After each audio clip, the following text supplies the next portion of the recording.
bonjour. Alors, les 10 minutes aujourd'hui, je vais en profiter pour répondre à une question qui a été posée sur Facebook. Quelle est la différence entre les rêves qui viennent de notre cerveau, si je peux m'exprimer ainsi, et les rêves qui viennent de Dieu? C'était suite à une précédente vidéo que j'avais faite où je parlais des rêves. Bon, alors dans cette vidéo, j'ai précisé que je ne suis pas spécialiste dans l'interprétation des rêves. Vraiment, je ne sais pas interpréter les rêves. Ce que je disais dans cette vidéo vient de Ecclésiaste 5, verset 3, qui dit que les rêves, je paraphrase, nos rêves viennent en fait des multitudes des activités que nous avons dans la journée. Tout simplement pour dire que ce qui nous préoccupe au cours de la journée est certainement ce qui va animer nos rêves lorsque nous serons endormis.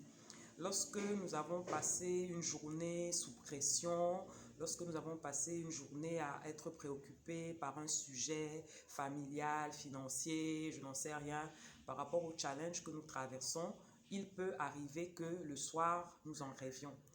En règle générale, la chose qui a occupé, ça c'est pas moi qui le dis, ce sont les études qui le disent, c'est très scientifique, la chose qui a occupé tes pensées les dernières 30 à 45 minutes avant que tu ne t'endormes est certainement la chose dont tu vas rêver. C'est pour ça que je disais dans l'autre vidéo qu'il faut prendre le temps de prier avant de s'endormir. Il faudrait vraiment que la prière soit la dernière activité qu'on ait eue avant de s'endormir pour, je ne vais pas dire garantir, parce que ce n'est pas garantir à 100%, mais du moins pour s'assurer qu'on va avoir une nuit paisible. Alors, la parole de Dieu déclare également que dans les derniers temps, les jeunes gens auront des songes, des vieillards auront des visions, parce que le Saint-Esprit se répandra sur toute chair. Comment est-ce qu'on peut faire la différence entre un rêve qui vient de l'activité cérébrale et un rêve qui est un message qui vient de Dieu? Eh bien, il faut avoir du discernement. Il faut avoir du discernement, il faut avoir une relation intime avec le Saint-Esprit. Je sais que j'ai l'habitude de le dire, je le dis tout le temps, l'intimité à gauche, l'intimité à droite, mais c'est parce que c'est vraiment ça le secret. Il n'y a pas autre chose. Il faut être intime avec le Saint-Esprit. C'est lui seul qui permet de faire la différence. Et je vais prendre l'exemple de Pierre dans Acte 10, le passage où il est appelé à aller voir Corneille. Qu'est-ce qui se passe? Pierre a faim. Donc, je ne sais pas trop ce que Pierre avait fait comme activité dans la journée, mais Pierre a faim et pendant qu'il attend que le repas soit prêt, il s'allonge sur une terrasse confortable, je l'imagine dans un hamac et puis avec peut-être le soleil de la journée, un petit vent qui souffle sur la terrasse, Pierre s'endort. Et quand il s'endort, il voit une nappe qui se présente à lui avec toutes sortes d'animaux à l'intérieur, des animaux qui étaient connus comme étant impurs pour le peuple juif. Et il entend une voix qui lui dit « tue et mange ». Donc cela se répète jusqu'à 3 fois. Bon, déjà le fait que ça se soit répété 3 fois est déjà quand même un signe que ce n'est pas simplement parce que Pierre avait faim qu'il a fait un rêve où une voix lui disait de tuer et de manger. D'autre part, ce qu'on lui demandait de manger, c'était quand même des choses qui étaient interdites de manger par la loi. Et peu de temps après que Pierre ne se soit levé, Dieu lui dit distinctement, j'envoie des gens vers toi qui vont te voir et qui vont te soumettre une doléance, accompagne-les. Donc ça, c'est la preuve à son réveil que le rêve ou le songe que Pierre avait fait venait de Dieu et c'était un message que Dieu lui adressait pour lui faire comprendre qu'il ne devait pas mépriser des personnes qui ne sont pas juives et qu'il ne devait pas juger impur ce que Dieu lui-même a jugé pur, peu importe ce que la loi dit. Donc ça, c'est un exemple de songe. Pierre a pu avoir le discernement parce que Dieu lui a parlé tout de suite après. Il arrive que nous fassions des rêves où Dieu ne nous donne pas l'explication tout de suite. Mais quand tu es intime avec le Saint-Esprit, tu gardes cette sensation-là que le rêve que tu as fait n'est pas un rêve ordinaire. Et dans cette même vidéo, je vous disais que moi particulièrement, je rêve, je ne sais même pas si je dois dire je rêve. Pour moi, c'est une activité. En fait, quand je m'endors, c'est une autre vie qui commence. Je pense que c'est le moyen par excellence que Dieu utilise pour me parler. Donc, quand je ferme les yeux pour m'endormir, je m'endors dans le monde physique, je me réveille dans le monde spirituel. Et c'est... Les gens vont se dire, hé, la tata Simone, tu es normale. Qu'est-ce que tu racontes aux gens comme ça? Mais c'est ma réalité. Je ne sais pas comment vous dire ça sans vous choquer ou sans que vous ne le trouviez bizarre. Bon, si je vous parais bizarre, je ne sais pas, prenez-moi seulement comme ça. Mais c'est vraiment comme ça que je le vis. La nuit, quand je me couche et quand je m'endors dans le monde physique, je me réveille dans le monde spirituel et je vis toute une autre activité là-bas. En fait, c'est pour vous dire que le monde spirituel est réel. Maintenant, comment moi, personnellement, j'arrive à faire la différence entre les rêves qui viennent de l'activité de mon cerveau et les rêves qui viennent de Dieu. Bon, tous les rêves n'ont pas une signification. Tous les rêves n'ont pas une signification. Parfois, tu rêves, je ne sais pas, éléphant rose, tu rêves de licorne, tu rêves vraiment... Le cerveau, c'est un organe très complexe qui a une activité que jusqu'aujourd'hui, même les scientifiques n'ont pas fini de décrypter. Donc, le rêve fait partie de son fonctionnement normal. Ça prouve que notre cerveau fonctionne bien, ça prouve que toutes les fonctions de notre cerveau sont au point, l'imagination, la mémoire, la réflexion, l'intellect. En fait, c'est toutes ces fonctions-là qui se mettent en branle pendant que nous rêvons. Il y a un autre phénomène que chacun de nous a certainement vécu.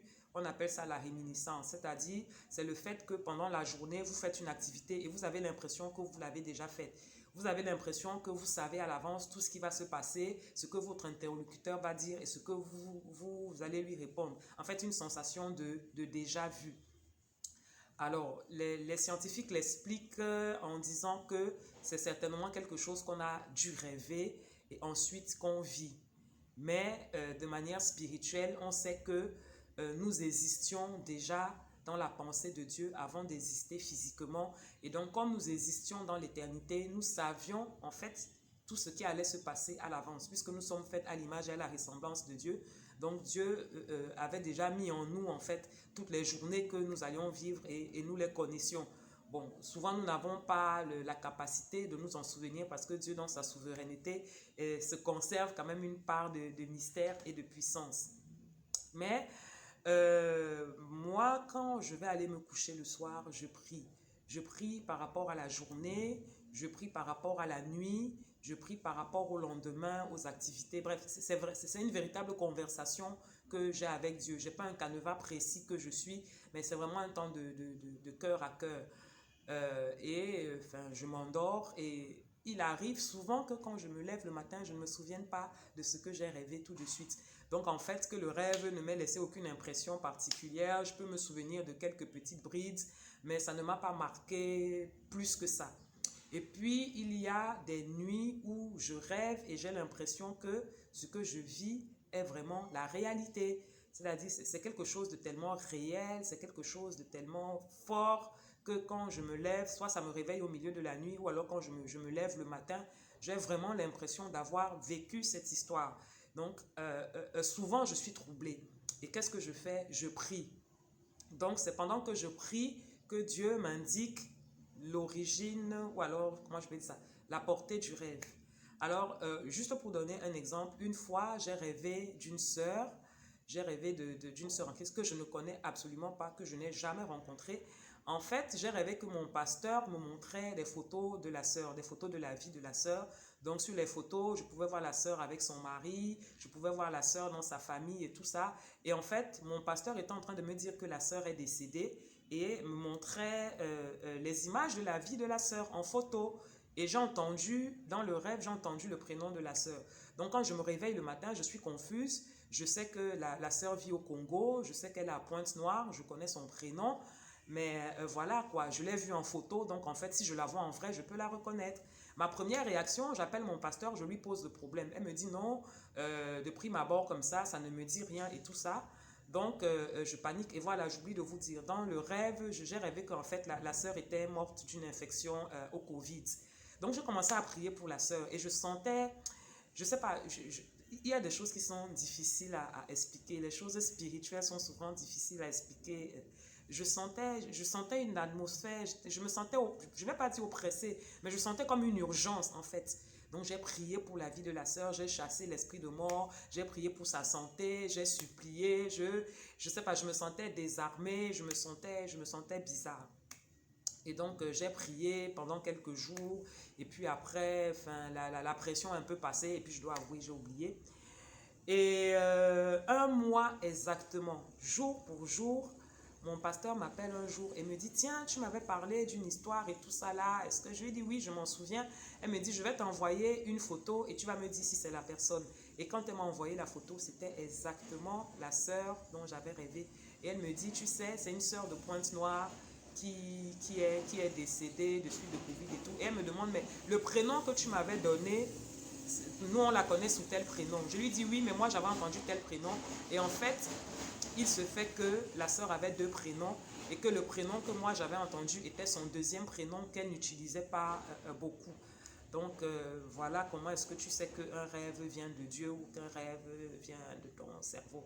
Après, il m'arrive de faire d'autres rêves qui ne sont pas aussi explicites, qui sont des images, qui sont compliquées. Souvent, Dieu me donne l'interprétation. Parfois pas le jour même, parfois des jours après, parfois des semaines après. Mais en fait, je reste dans la prière et je continue de prier jusqu'à ce que je puisse comprendre ce que le rêve signifie. Et puis parfois, c'est juste...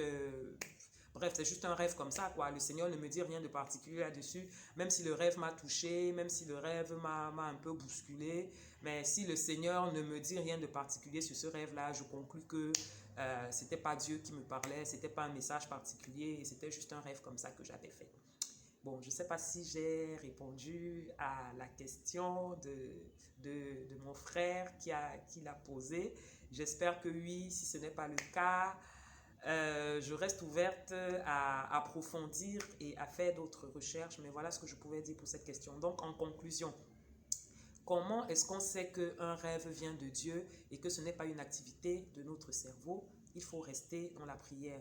Quand on a fait un rêve, en général, quand c'est le Saint-Esprit, le rêve nous reste sur l'estomac, si je peux dire, si je peux m'exprimer ainsi. Ça nous laisse quand même une forte impression. Moi, je sens cette pression-là que Dieu veut me dire quelque chose ou que Dieu veut me faire passer un message. Et c'est en restant dans la prière que la plupart du temps, j'ai la réponse. Après, pour terminer, je vais vous donner une autre astuce. C'est que j'ai mon binôme de prière. Je fonctionne souvent beaucoup avec elle. Donc, quand je suis dans des cas comme ça où je n'arrive pas à démêler les choses, je partage le rêve avec elle. Et souvent, elle m'aide beaucoup à y voir plus clair. Je pense que Dieu lui a fait une grâce particulière aussi dans ce domaine. Elle, par contre, elle ne rêve pas beaucoup, mais en règle générale, quand je lui expose mes rêves, elle arrive à me donner une orientation ou alors elle arrive à me dire clairement voilà à quoi ça correspond. Et en règle générale, quand je vais dans la prière avec, le Seigneur le confirme. Donc, soyez bénis et puis faites de beaux rêves et restez connectés au Saint-Esprit.